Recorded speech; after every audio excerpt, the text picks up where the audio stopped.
recording live from the Six Pack Campers Mobile Recording Studio and Community Development Center. This is the Small Truck Campers Podcast, episode 17. Thanks so much for joining me. Welcome to the show. I'm so happy you guys are here today, and hope you're looking forward to a good episode. And let's see, long weekend, St. Patty's Day weekend. We've had some good weather out here in California, so hoping you're out there adventuring, joining up with some friends, going to the beach, getting some snow, getting some snowboarding in, some skiing in, some rock climbing, some whitewater kayaking, some parachuting, some parasailing, some wildlife firefighting, chasing, some storm chasing, some skateboarding. I'm trying to think of all the other activities I've run across that people do out of small truck campers. Mountaineering, hiking, climbing. It's just such an intersection of so many cool things that we're kind of in a league of our own in terms of our community because we're into so many different things that are all so cool.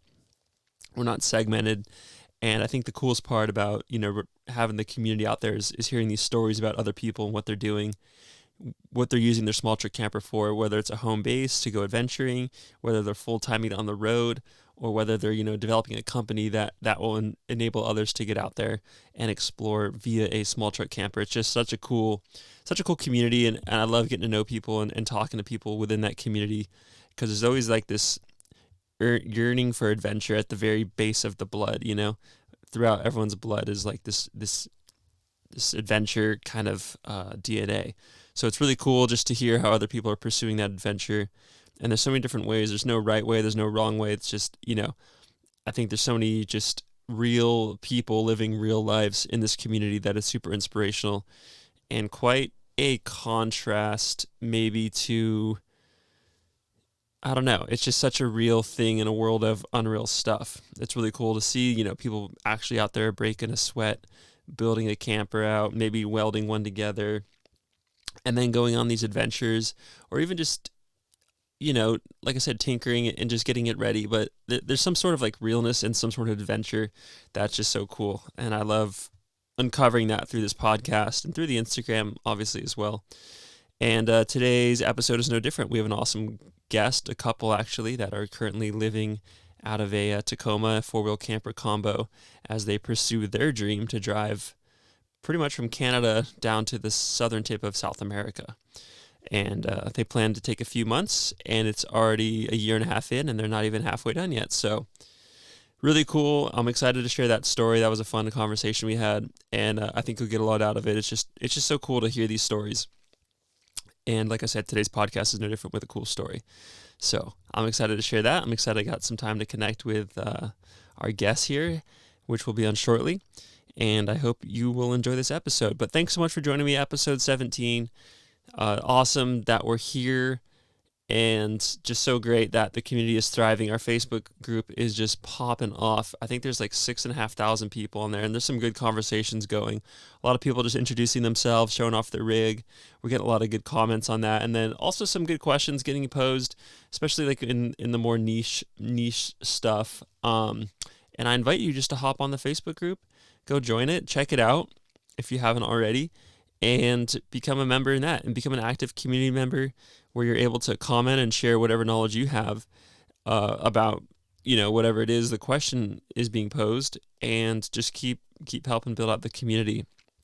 And I want to get that to a spot where not only are we talking about small truck campers, build outs, etc., but also the lifestyle that goes with it. So like skiing, snowboarding, surfing, mountain biking, all these cool intersections. I want it to be a spot where you can go and ask a question like, hey, I'm looking to get a snowboard, or I'm looking to go snowboarding. You guys have any recommendations on spots to go? And it's kind of like this community where we can just share like the best knowledge that we've fostered throughout the world, that we've cultivated over all of our years. And whether it's through mechanical stuff, camper stuff, or adventure stuff, that's going to be a meeting point, a hub. So super excited on that. Without any further ado, though, we'll hop into this podcast episode. Pretty stoked to share it. Right before I do, though, I just want to take a quick second, as always, to thank our supporters of the podcast. This podcast would be possible without them, but it's a lot more enjoyable with them. So thanks real quick to Guayaki Yerba Mate Beverages, keeping me energized, especially going on little sleep with a newborn, working full time and doing the community as well. Huge shout out to them. I'm going through like 1 or 2 a day. It's bad, but it's not as bad as like Monster Energy or Red Bull or something. So that's fine by me. Also, shout out to Grail Products making mobile water purification systems. Like I said in my previous episodes, essentially like an AeroPress. You fill up the bottom with water, slap the top on, and push it down. Forces the water through a filter, and bam, you got purified water wherever you go. Super great to use. Even like bathroom water fountains, sink water. I mean, why not just run it through? I used to think it was cool. We used to think it was tough to make coffee using public bathroom sink water, like at the beach. Let me drink some coffee. And looking back, I'm like, dude, that's like gross. It's disgusting. This was back in my late teenager years, spending lots of time at the beach. Anywho, grab one of these water filters, and you no longer have to make public beach bathroom coffee.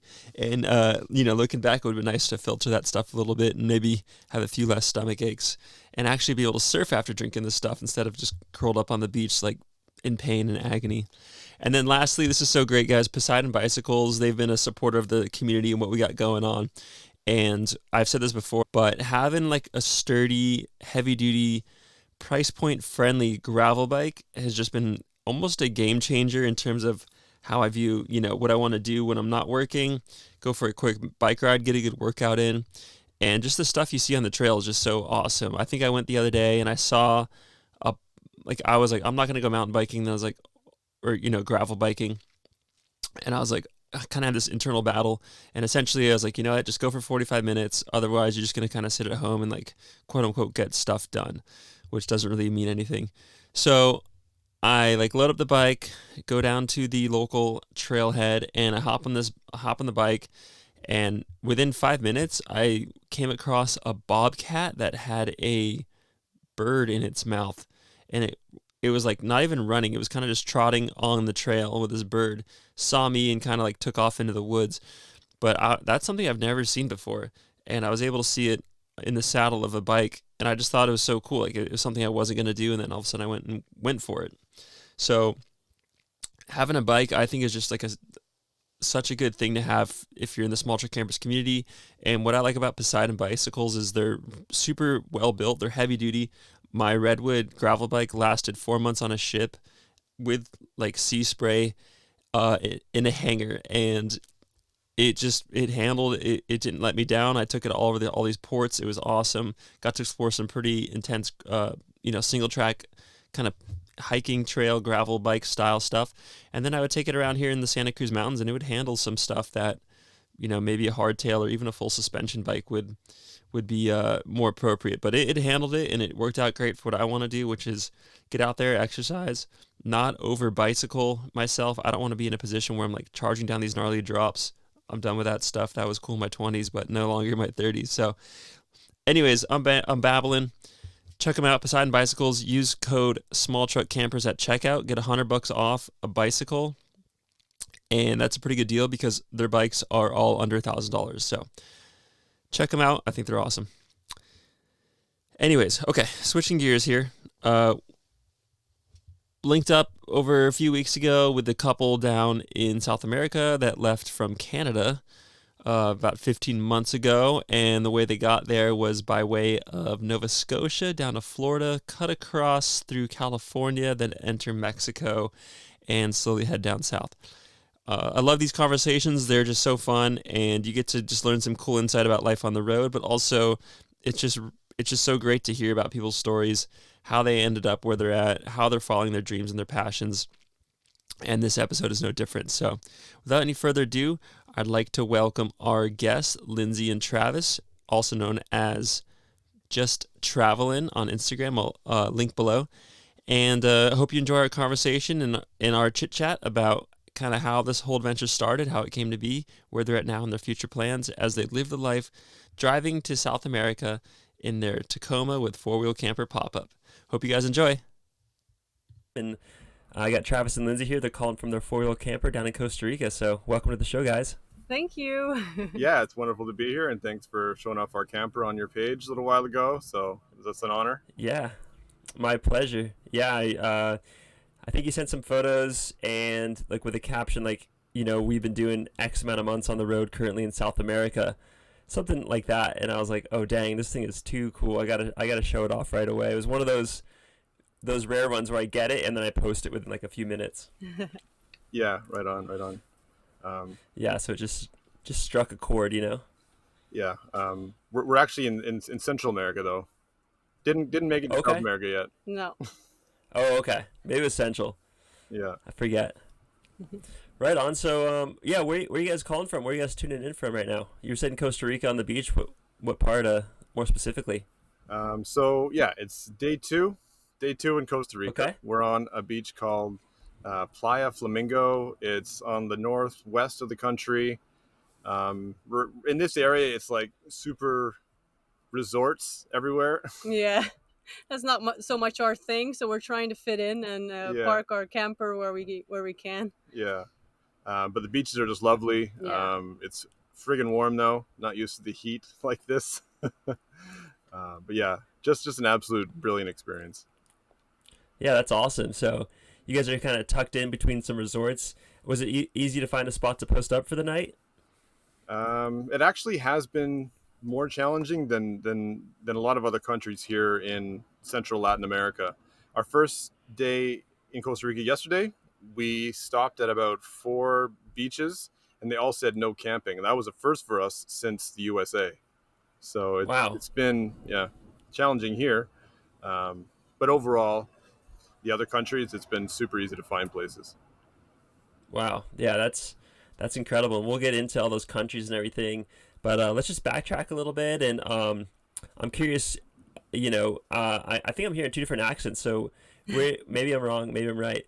But let's start off with where you guys like are from, or where you guys grew up and spent time, and kind of how you got into camping, and kind of we'll segue into what led on this ultimate adventure you guys are currently on.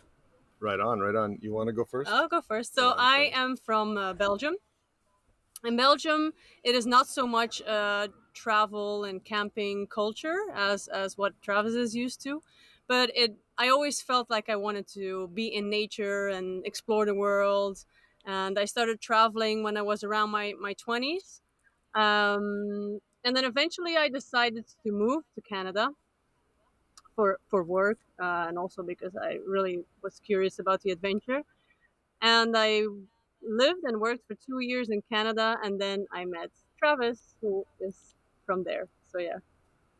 Awesome. And real quick, isn't there a term in is it in Belgium? There's like a term where it's like you can kind of like wander around without boundaries. It's like on Friskaten or something. Have you heard of that? I have to look it No, up. no, I need to look that up too. No, I don't know the Yeah. term. There's something like that in Norway, somewhere in Scandinavia, though, right? Could be. Yeah. Maybe it's somewhere over there. It's like Maybe. it's essentially you can like wander around without boundaries and like no one's gonna get mad if you're like in their backyard kind of thing. It's just Oh yeah, yeah, that is indeed in Scandinavia. So I traveled a skin. couple of times to Scandinavia, and there is, I think the rule is you need to be 50 meters off somebody's house, Yeah, but exactly. you can camp anywhere, and it's That's really that's incredible. pretty cool. Yeah, Anywhere, yeah. yeah, it's really That's fun. so cool. Wow. Yeah, I forget. I'll have to look up the word. It's like on Friskaten or something like that. Yeah, But yeah. wow, No, what a cool cultural just thing that you guys have that they have and that like that's just built into the culture. Like Yeah, yeah, yeah, absolutely, yeah. as long as you're 50 meters away from my house, like post up. I'll bring you guys water in the morning. That's so funny. yeah. It's really fun. In Belgium, we could probably never do that because 50 meters from everybody's house is just another house. So Uh, in Belgium, that would just not be possible. Or a farm. yeah, Or a farm, yeah. or farm. Yeah. They would also not be Oh happy man, with too that. too cool. So you made your way to Canada, and Travis, I'm guessing that's where you grew up, or Yeah, you betcha. Canadian through and through. Born on the West awesome. Coast. Growing up, camping was what we did for our vacations. Me and my dad. Yeah, Yep. my dad had a tent trailer. We'd go off, for a weekend, trips like that. Um, and that just stuck with me through my life. I eventually joined the military, which is where we camped way too much. Camping is your job then. Camping is the job. Yeah. Yeah, and I would work out of vehicles, so it's kind of like overlanding in a way, where you have all of your gear with you for an extended period of time. So from my job to what we're doing now, it really isn't that much different, just without the guns. Yeah, I'm in the Coast Guard, so it's very nomadic as well. You know, hopping on a ship for a few months at a time Yeah, with just 2 bags, 1 bag of work stuff, and then 1 bag of personal items, and just kind of it's similar nomadic lifestyle. Yeah, yeah, it's cool. absolutely. Yeah, I can actually understand that. Yeah. Yeah, were you in the Canadian Army or what branch? Yeah, it was the Army. I was in the Armored Corps, so I was driving and operating armored vehicles like lavs and tanks. Wow. Yeah. So were you qualified you were qualified to drive like the track system tanks there? Oh yeah, Yeah. the leopard tanks, as well as the M113s. They're like small turretless tanks. Okay. More like for like command vehicles. I see. Yeah. And are those diesel powered? Oh yeah. Everything's turbo diesel in the military. Yeah. There's no gas Just vehicles. just straight up horsepower pushing those Yeah, things. that's it. Yeah. Dang, talk about an overland vehicle, a tank. I mean, what can it what are some limits you think it has in terms of like overlanding? You think like steep angles or like ravines, or I mean, I've seen videos of those things like just going at like 45-degree angles, jumping over ravines, like pretty crazy. The only limit to a tank, I think, is your fuel economy, and they're actually not that good on pavement. But there's Yeah. nothing that'll stop a tank. I've seen them go right through 20 foot high, like dunes, like to go Yeah. through it, like Just plowing. nothing stops it. Yeah. That's wild. I think, instead of trying to import a Hilux from Japan, I'm gonna try to import a tank and throw a camper on the back of that, and then you got your ultimate Baja rig. That's actually popular with some people. They take old military vehicles and they rip off the back and throw an RV on there, rip the wheels off and just weld it to the chassis. They're Really? very popular in Germany. Yeah. Yeah. And Like we the see them Unimog? here too. We see these big trucks actually. Yeah. Wow. Yeah. I mean, the military does have some pretty kick-ass overlanding vehicles, that's for sure. They're durable. That's crazy. Very durable. Yeah. Don't want to pay the gas Awesome. bill for it. Yeah, I know, right? That's wild. So, Travis, you grew up, you said west coast of Canada, like, I'm guessing Vancouver, British Columbia area? Yep, born in the Vancouver area, and then moved to Vancouver Island, so not too far away. Yeah. And I still did camping on my own while I was there, and then even during the military, going camping with friends on trips and stuff like that. And then hunting, I've gone hunting with a good buddy of mine, so that's basically just more camping. Bring your RV up, park it in the middle of some crown land, and you're there Yep. for 2 weeks. But it wasn't until maybe, what year are we? 6 years ago, I got into overlanding. Okay. Where I started with a rooftop tent. I seen the whole craze, and I was like, I want to get me one of those, Yeah. So I did a trip across Canada and back in one of those. Took a whole summer and traveled, but I didn't really like it, so I moved on to putting a truck cap on the back of the truck, and Yep. with like a drawer system as well. Tried that out. Removed the seats in the back and storage there, and then actually that's about the time when we had met. Yeah. And we actually traveled like that for a little while within Canada. That was really, really cool, but not for long term. Yeah. You can go in that for a month, but long term and taking everything that you own with you was just not big enough. Yeah, so it was just not Yeah. enough. And before we had met, we had both wanted to go and drive along the Pan American Highway. We actually had this Yeah, dream idea separate from Wow. each other. to do it separate. And then when we had met, we found out that we both want to do it. Yeah.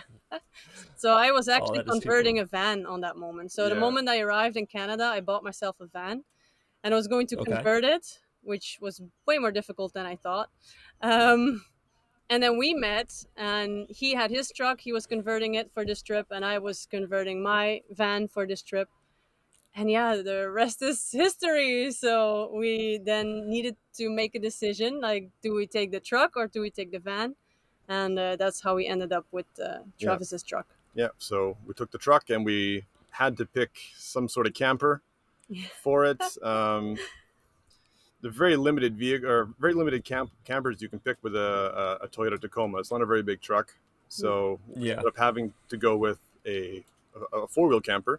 It's an Eagle model, so it's an older one, 2012. We picked it up as a shell for we think a reasonably good price, and in the summer of 2022 we just renovated the heck out of it and built it into a full build now with running water, lithium battery, put a whole counter in here, storage, seats, everything. Yeah. Fridge. Fridge. Yeah. So We have Nice. That's awesome. and yeah, we've been driving So around since. what became of the van? Say that again? What became of the van? Did you sell it? So by the time we wanted to make the decision, I was like, okay, I'm not going to completely convert it, because if I want to sell it, then I can sell it to companies or to people that want to do van life. And I was really lucky at the time because there was not enough like working vehicles. People were really looking for vans, and I could sell my van to a company, and I actually did a nice profit on it. So I drove with it every day for 2 years, and I did a nice profit on the van. Wow. So that was good. That's awesome. That's so cool. I mean, a lot of this stuff is timing, Yeah. and it sounds like you guys had good timing, and it was also pre-COVID, so pre-crazy prices and everything. Especially for the Eagle, it wasn't like shot up prices like it is now. So that's pretty cool. That's awesome. And Travis, I want to ask. You said you started off with a rooftop tent, like a rooftop tent. You were saying. And you're talking about some limitations. I'm just curious, kind of what kind of limitations you ran into with having that set up. The main reason I didn't want to travel with a rooftop tent for like full time, a couple months at a time, was just setting it up and down, just taking down the entire camp up and down every single day. That was just very tiring, especially after driving, off-roading. It takes a lot out of you. And then having to even 10, 20 minutes setting up camp just took a lot out of us. Me, sorry. You? Yeah. I mean, and that's really it. It's still a good platform to go for weekend trips, maybe 1-2 weeks, in my personal opinion. But I wouldn't do long-term in a rooftop tent if I had the choice. Yeah. I think it also depends on where are you going to travel. Yes. When you have like plans to go to, let's say, Alaska and the Yukon, and it's probably really nice having that.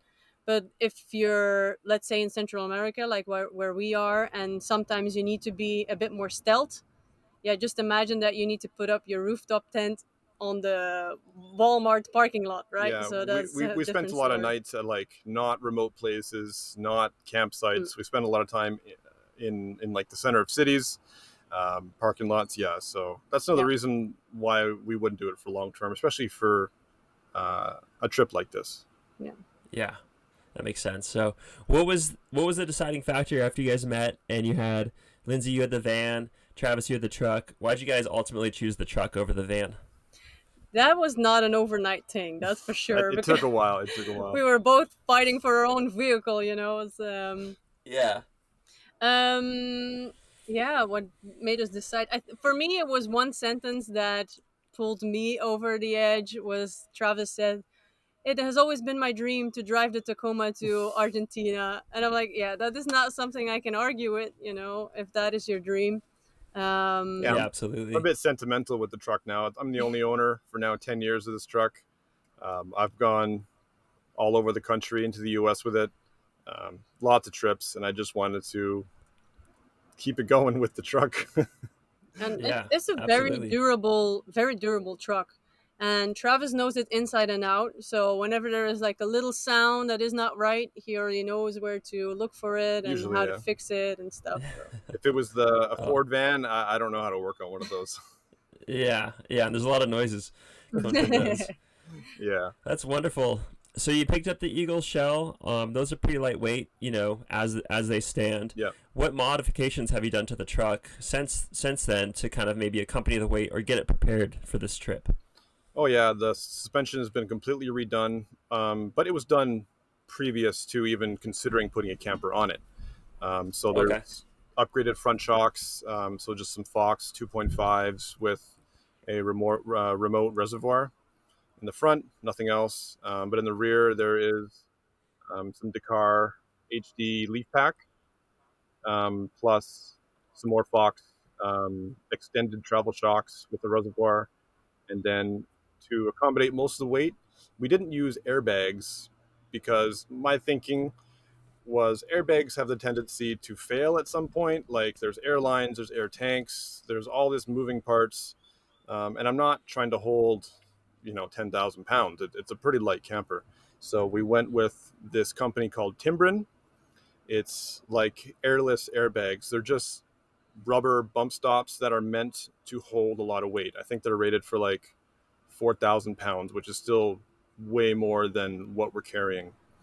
Yeah. And yeah, we've been rocking that system while driving everywhere, back roads, off-roading, gravel, highways, and it's held up extremely well. Yeah, wonderful. I've heard nothing but good things about those, and yeah, another thing about airbags is, oh, after a long enough time, they will pop or develop a leak. Yeah. And those timber ends, if you haven't seen one before, it's like a solid piece of rubber. I've seen them in the form of like a triangle, essentially, Yeah. with a little hole kind of in the middle. Yeah. And as you said, they're like airless airbags or bump stops. So Basically, yeah. kind of more of a durable, more long-term solution, I'd say.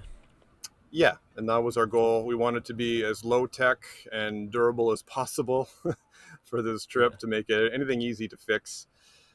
We have tools to do anything from minor to moderate maintenance, so we're prepared, but we don't want to have to do anything either. Yeah, 100%. I get that.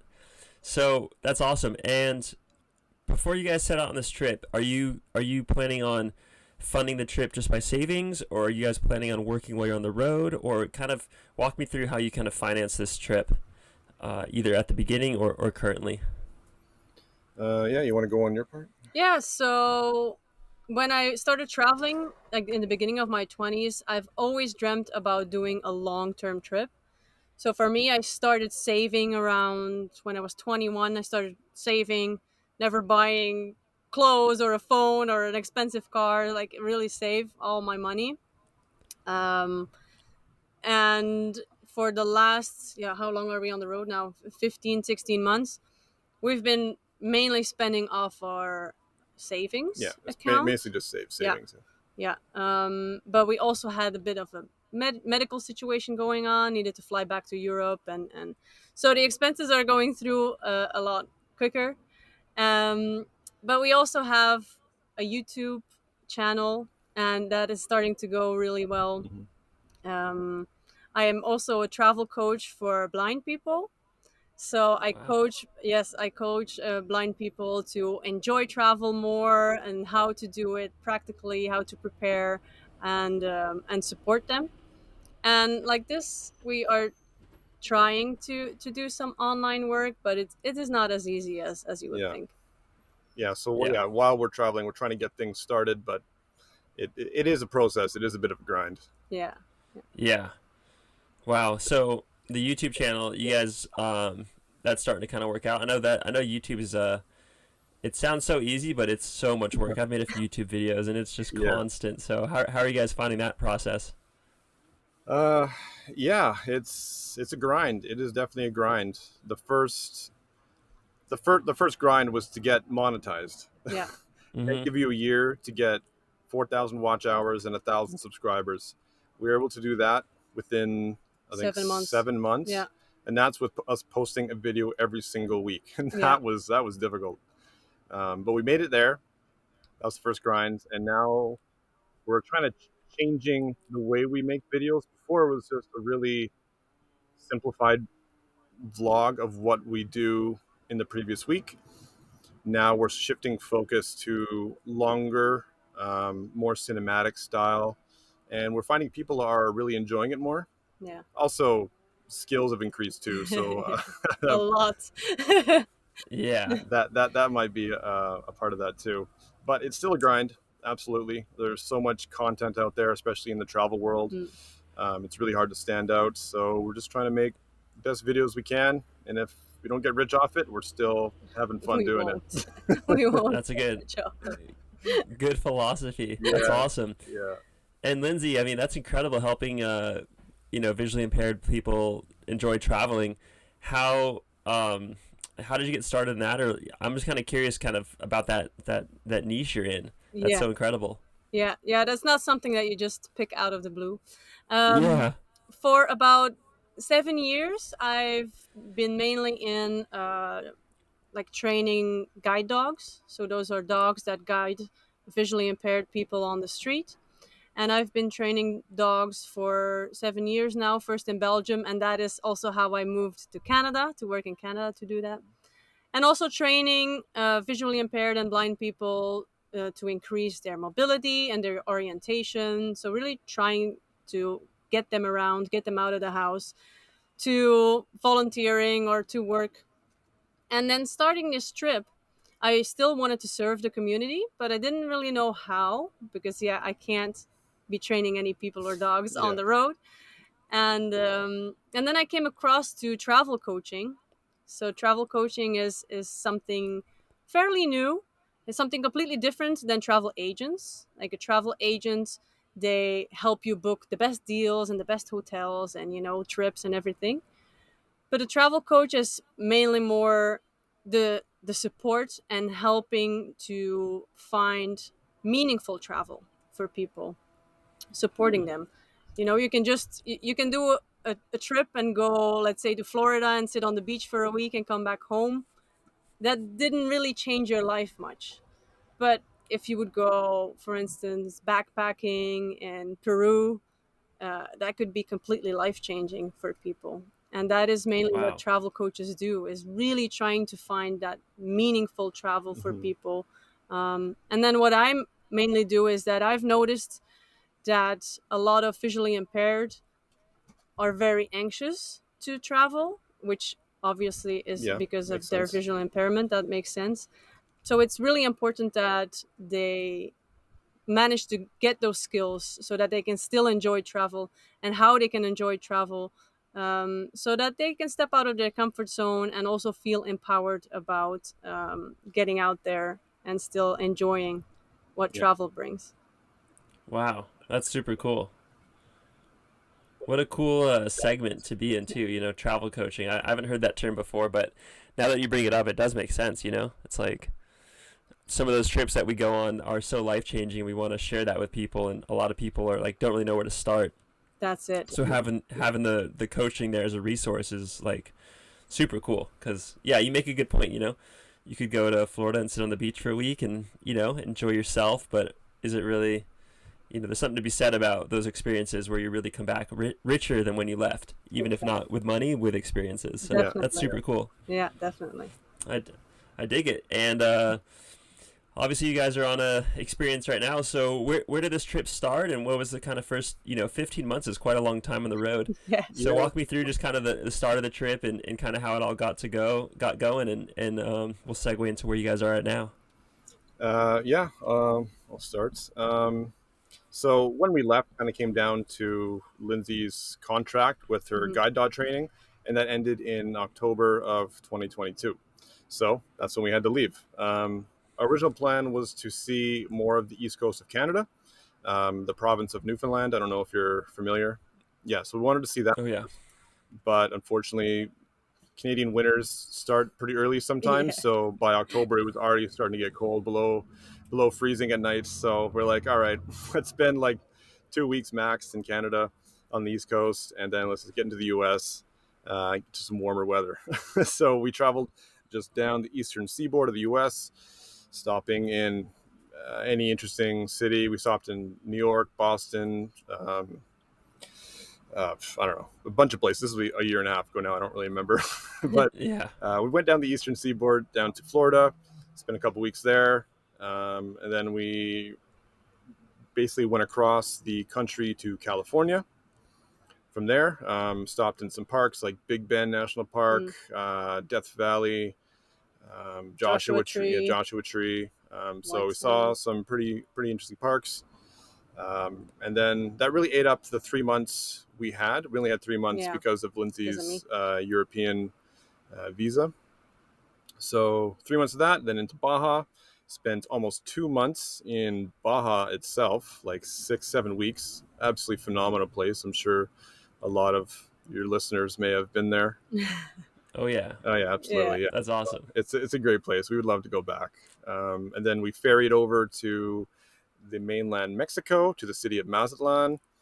And then we spent 4 months just zigzagging through the country, going to popular places like Grutas Tolantongo, driving over mountain rides and up volcanoes and hiking to different places.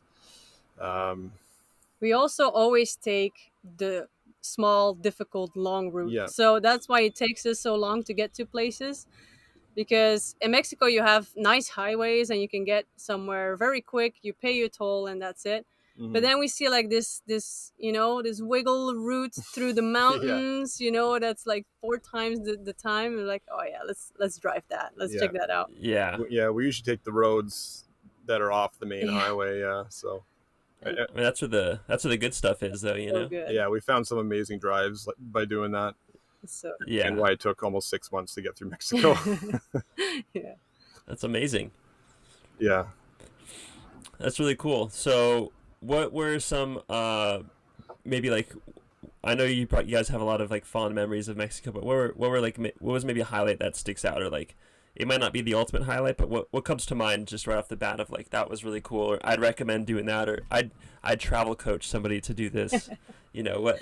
What kind of is a highlight or a sticking point? I feel when it comes to Mexico, definitely being from Europe, a lot of people go to the Yucatan area. It's gorgeous. It's blue waters and beautiful. But in my opinion, traveling through a lot of places in Mexico, it is the one that we liked the least. Mhm. For several reasons. But then other places in Mexico are maybe a little bit less visit. So we really, really would recommend going to Chiapas. Whenever we hear people going to Mexico, we're like, make sure to not miss Chiapas. Definitely Chiapas. It's so beautiful. It's more the jungly area. You have tons of waterfalls, hot waterfalls. Yeah, hot waterfalls. Some of the biggest waterfalls I've ever seen in my life. Just like multi-level waterfalls, hundreds of meters. Yeah. Dense Wow. jungle, animals, monkeys, crocodiles, yeah, you name it. Yeah. Just an outstanding piece of Mexico is the state of Chiapas. Yeah. Perfect. Yeah, that's great. That's a good recommendation. So, if you guys are listening, make sure you check out Chiapas next Mexico adventure. Yeah, absolutely. Awesome. So, how is the after Mexico? How was the border crossing down south? Did you guys have any issues at the borders, or was it pretty easy? Well, we haven't had too many issues at any border crossing now in Costa Rica, so we've done quite a number of them. Gotta make sure we don't jinx it. So we were saying yesterday when we crossed into Costa Rica, we were saying like, oh, we're pretty lucky at border crossings. Yeah. I think the longest border crossing we ever had was 3 hours, and it was getting into Nicaragua. Yeah, Nicaragua is just the most difficult, just due to the government bureaucracy there. Mm-hmm. Okay. Yeah, they had us do the whole thing. So it just makes it. They just make it difficult. Yeah. Yeah. And still that was okay. We still made it in, but we haven't had any issues. It's been really easy. Countries that were super easy were El Salvador and Honduras. The process was super simple. We were in and out in an hour. Belize is super simple. Mexico too. Eventually they were all pretty simple. So what we do, I don't know if that is the best, but it works for us. is the night before we are going to make sure that we stay at a spot that is pretty close to the border. Yeah. Maximum an hour drive, let's say. And then first thing in the morning, we pack up, have a takeaway coffee, we don't even eat breakfast, and we just go to the border and make sure we're there around 8 first or thing, before 8. And that just works for us because I think after that time you're going to have more touring buses pulling up, and more people trying to get through the border, so that makes the lines longer, the wait longer, maybe also the staff a bit more frustrated. I don't know. We get there when the staff Yeah. are still drinking their morning coffee and there's still a little bit of cheer left in them. Yeah. So Yeah, that works for totally. us. Yeah. That's incredible. And I had to pull up a map here just to get my countries right. So you guys left Mexico, and you went to Guatemala. Well, for Mexico, we went to Belize. Okay, Belize. Yeah. Belize, Then Guatemala. and Guatemala, yeah. Yep. And then Honduras or El Salvador next? El Salvador. Yeah. We went first to El Okay. Salvador, did a loop around El Salvador, and then went up to Honduras, and then from Okay. Honduras into Nicaragua. Okay. So yeah, you guys are definitely zigzagging, but it's yeah. awesome. We I'm looking at. I'm like, all right, We want to see the everything. least direct route. Yeah, that's so cool. So what were some highlights from that part of Central America through Guatemala, Honduras, El Salvador, Nicaragua, and what kind of sticks out with that segment of the trip? We'll say, because all those countries are pretty small, so it might be hard to say what was the best of each country, but what was the best of that segment? Well, I'm going to say 95% of the best parts are going to be in Guatemala. Yeah. Just the most remote, crazy mountain passes. Not to mention, you can get up close to volcanoes that are just exploding every night. We did a 2-day hike up to probably the most popular spot in Guatemala, Volcano Fuego. Yeah. So you can actually summit the Acatenango. Yeah. Everybody that's been in this area knows it, has Yeah. been there. It is extremely popular. There are a lot of groups going up, a lot of very people. busy, very We busy. usually try to avoid places like that, but this is a must, like it is a Yeah. highlight, but it is worth it, and you got to see it. Volcano Fuego. Yeah, absolutely. Yeah. Guatemala ends up being a lot of people's favorite country, and we can see why. We spent 6 weeks. 6 weeks in the country. No one usually spends that much when they're driving through. We actually had to get our visa extended for the countries down here. So yeah, for people that don't know, you have the CA4. So that's actually Guatemala, Honduras, El Salvador, and Nicaragua. So 4 countries.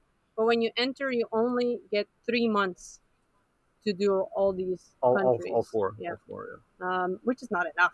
So we had to extend and had more time. But then the moment you get into Costa Rica, then it's a new visa that starts. Okay. Other countries with points of interest. I feel Mexico and Guatemala for me at least. Yeah. Although El Salvador was very surprising in a positive way. We had no idea what to expect from El Salvador.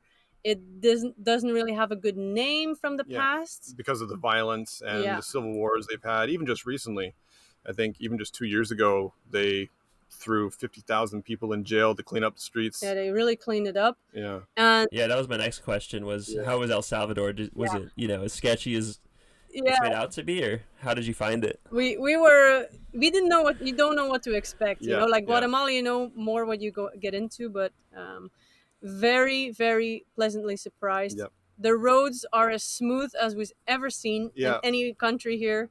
The roads are better than back home, that's for sure. Yes, just smooth sailing on the roads. It's amazing. It was just a very pleasant country to be in. The people were so welcoming. It was ridiculous. Like, they would come up to us and be like, "Thank you for visiting our country." Yeah, welcome here. Thank you so much that you're here. We really appreciate it. Oh, everyone was so friendly. And they all spoke English, too. Yeah. Because a lot of them had left, years ago to go to the U.S. due to the issues that they had in their own country. And they all came back because it's nice now. We never felt unsafe in El Salvador and absolutely loved it. The beaches and volcanoes are something you don't want to miss there. Yeah, it's definitely worth the visit. Wow. But it's a very small country. Yeah. Yeah. Yeah, incredible. That's so great. That's so cool to hear that. It was such a positive experience Yeah. getting to drive through there. Wonderful. And that kind of segues into Costa Rica.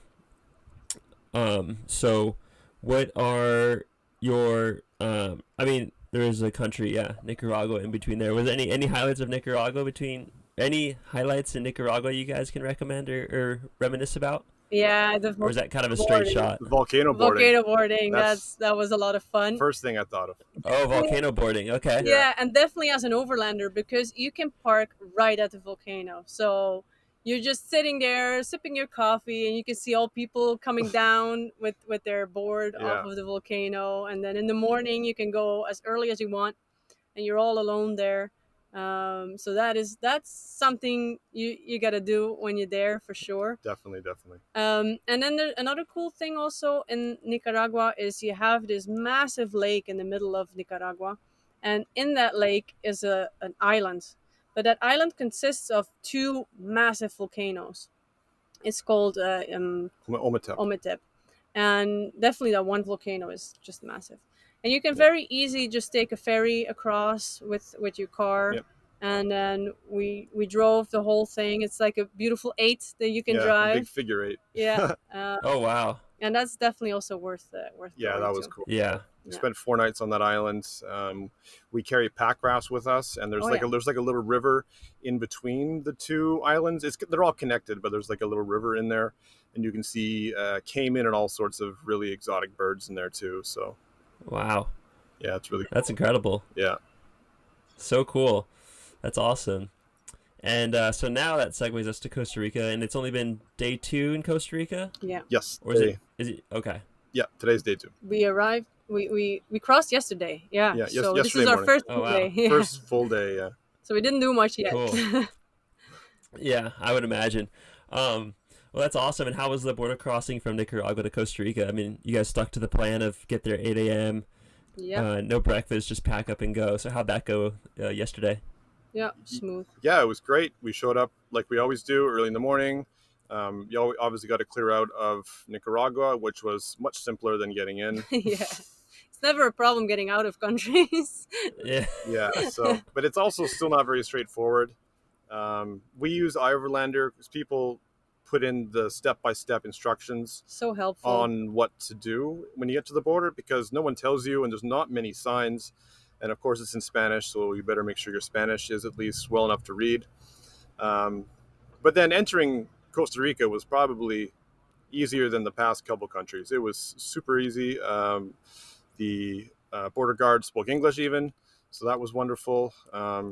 Yeah, it was just super chill. We just didn't have enough money crossing in because we had to buy insurance. So we had to kind of backtrack ourselves. But otherwise, super easy process getting into Costa Rica. Make sure to bring US dollars to do that crossing. For some reason, they need US dollars. I think it was to cross into Nicaragua too. Nicaragua also So you need US dollars for that. only US dollars. It's very strange how these countries will only take US, but it's how it is. Yeah. Wild.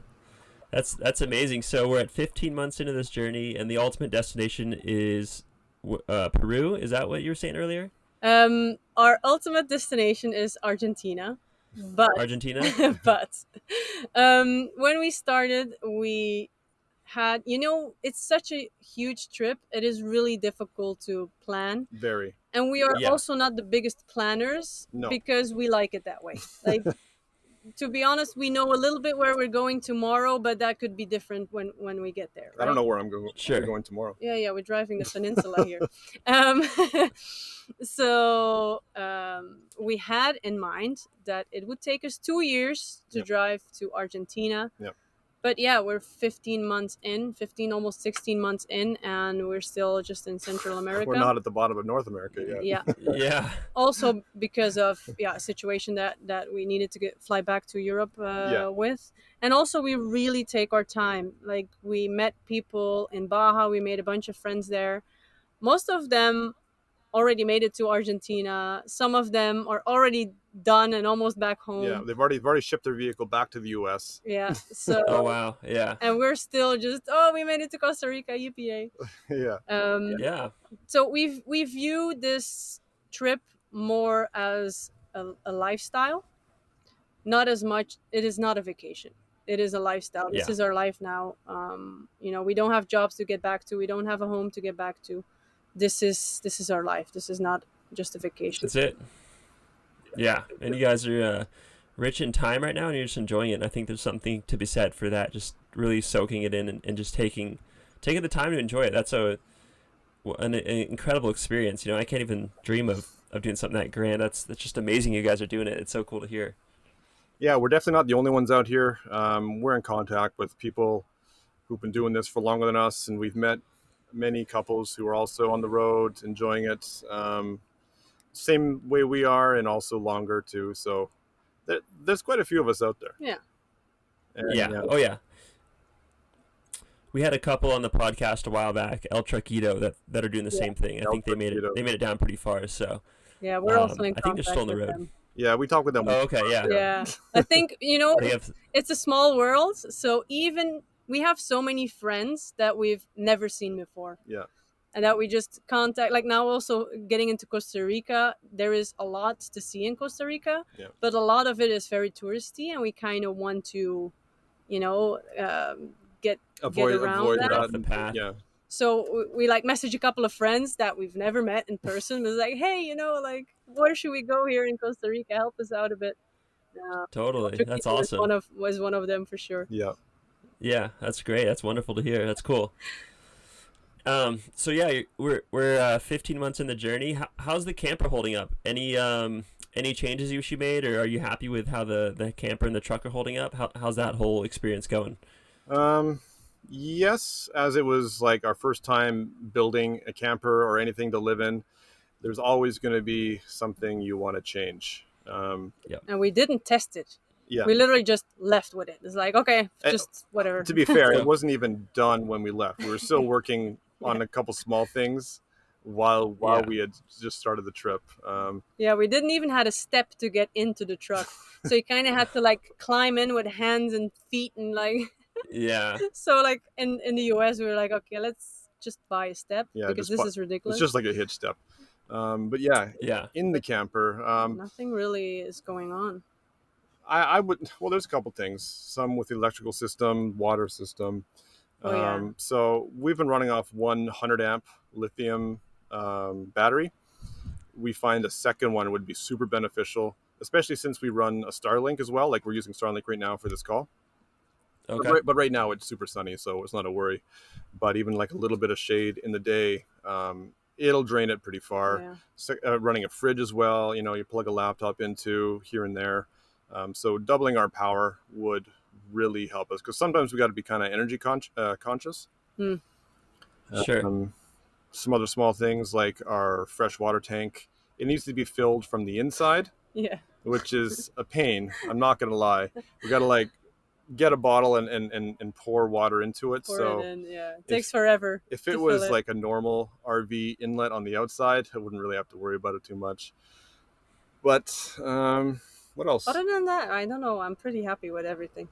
Pretty happy with it. Yeah, I think there's just some small things. It's actually very sturdy. I was very surprised about the 4-wheel camper because it's so light and you have this pop-up system, so it's canvas all around, and it needs to be up for us to sleep, but then sometimes it's just huge winds or storms, and the first nights are very, very scary in it, at least for me. He sleeps anytime, anywhere.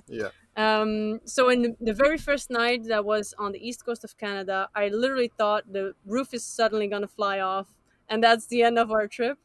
But now we learn how to trust it. It is extremely sturdy. It's very light, and it's it has been doing so great. Oh yeah, we beat the crap out of this thing on the back roads. Nothing's fallen off yet. No. Yeah, that's wonderful. I think there was an advertisement back in the day where you could drive a 4-wheel camper with the top popped under. They recommended like you can't drive over 50 miles an hour with the top up. Really? That was it was either an ad or it's how they sold. It was in the brochure. Yeah. So they are pretty sturdy when they're popped. It might not seem so, but yeah, they definitely have some strength to them. So that's good to hear. Though it's it's been surviving some strong winds, especially in the eastern of Canada. Mm-hmm. Yeah. Very happy with it. Yeah, it's still holding up. I would call it a success. First renovation of a camper. Yeah, because Definitely. did it all ourselves. No clue what That's we were awesome. doing. Yeah. Well, it looks like it's working out, and there's so many resources out there if you guys do run into trouble. Yeah. There's a million things you can look up on YouTube or reach out to the community, so that's great. Well, that's wonderful. I mean, I want to thank you guys so much for taking the time to connect. Is there anything else you'd like to share with our audience before we conclude this conversation? Just want to make sure everyone out there is adventuring as best they can. I don't know. We definitely recommend getting out there and traveling. It's an eye-opening experience. Whether you do it for a week, a month, a year, whatever, just get out there. Totally. Absolutely. Yeah, that's awesome. And how can our listeners follow along to your adventure? What's your YouTube and what's your Instagram? Yeah, so the name that we go by is Just Travelin'. So Trav from Travis and Lynn from Linsay. Yeah. And Just traveling. Yeah. yeah, we thought that was pretty smart. That's great. So we are on YouTube, but you can also follow us on Facebook and on Instagram. So mainly on Facebook and Instagram, we share the photos that Travis takes. He does that with a professional camera, and also day-to-day life. And then YouTube is really, we make it cinematic, we make it spectacular. As best we can. There's some drone shots as best as we can. But Ooh. Yeah, it's really awesome. And I'll link to those below in the comments or in the description of this podcast episode, so our listeners can click on that and check out your YouTube channel and follow along your Instagram channel as well. And continue to see where you guys zigzag to next. I'm excited to see which way you'll head and what you'll find off the beaten path. That's super cool. Yeah, us too. It's always a surprise. Yeah, I bet. Well, I want to thank you again for making the time to connect. There's some back and forth emails there, but I'm glad we finally got a chance to sit down and hear your story. Absolutely, and, me too. I'm excited to share it, and it's super inspirational what you guys are doing, so keep it up. It's great to see, and it's awesome to hear. All right. All right. Thank you so much. Yeah, thanks so much. Yeah, my pleasure. And we'll be in touch, and we'll follow along your Instagram. Great. Right on. All right, you take care. All right, you guys too. Yeah, bye. Bye.